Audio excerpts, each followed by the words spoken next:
ma'am सिंथा पे है तो सीधा ले जा रहे हैं सिगी एस पे से आर एप्लीकेशन से सीधा चंगबीरो से चंगा कांदा सिगी पे से थोलानी अदुगा कोइना रिचार्ज कापे हारगा सी अहानबगी प्रीपेड थाबसे इहान बेसे सीधा नंबीरो अदुगा सीधा मोबाइल नंबर नंबीरो नम्मे बसी मोबाइल नंबर से नंबर लोइबगा सिमखागी नेटवर्क ऑपरेटर थाबसे सीधा नम्मीबा नंबर दो एयरटेल लबदारा आइडिया जियो राबतो सीधा खनबीरो सी एयरटेल नम्मे अदुगा मु सिगी नंबर सिगी मु तोंगानबा ऑफर यंगे हारगना सिगी ब्राउज प्लान ना लेफ्ट साइड थारी से सिगी ब्राउज प्लान से नंबीरो ऐसे नेट हंगमद्रे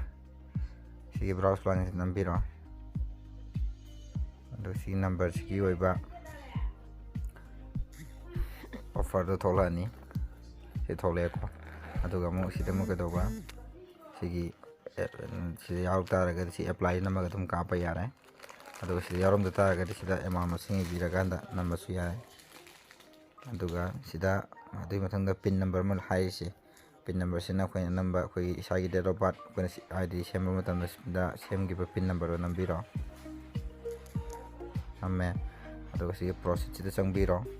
अदुगा सि कंफर्म नंबीरो कंफर्म नंबर मतम दा यस नदम ओके ना एक्सेप्टेड ना थारानी सिगी लोरे रिचार्ज कापगी अदुगा अखोइना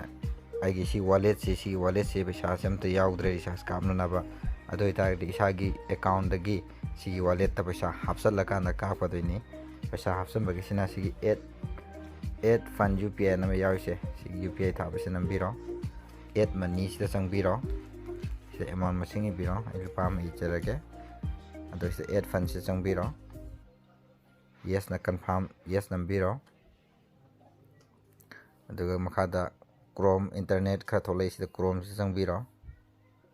अदुगा से क्यूआर कोड का मथंग सिंथा सर्विस आरगा क्यूआर कोड थोले अदु मखादा पे भिया यूपीआई ना यावगसे सिदा नंबीरो सी क्यूआर कोड से स्कैन तौरगा रिचार्ज हापसु या केसु काइदे अदुगा इसागी से फोन जीपे फोन पे यावना बनिना ये पे भिया यूपीआई से चंगबीरो जीपे नुबे लोय थोले जीपे संगजरे अदुगा सिगी लुपा मसे जीपे तगी सिगी प्रोसेस की मतुंगिना समाय तौर मागी पिन नंबर नंबीरकांदा पिन नंबर नमकांदा समायना चंगबीरो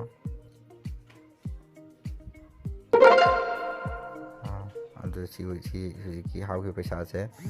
सिगी वालेट सिदा सागी वालेट तो लो यावरमनी मसाना को सी वालेट से तुम प्लस तौरमनी को समाय तौरे अदुगा कोई खुबी पैसा AEPS है कोई आधार कार्ड तौर पर लगा लौथोकपसु याय अदुगा नमु AEPS सिदा तंगदिनी को समायना प्रीपेड लेरे add Madgi add fund UPI सिदा नंबर ले तो सिनगदोबा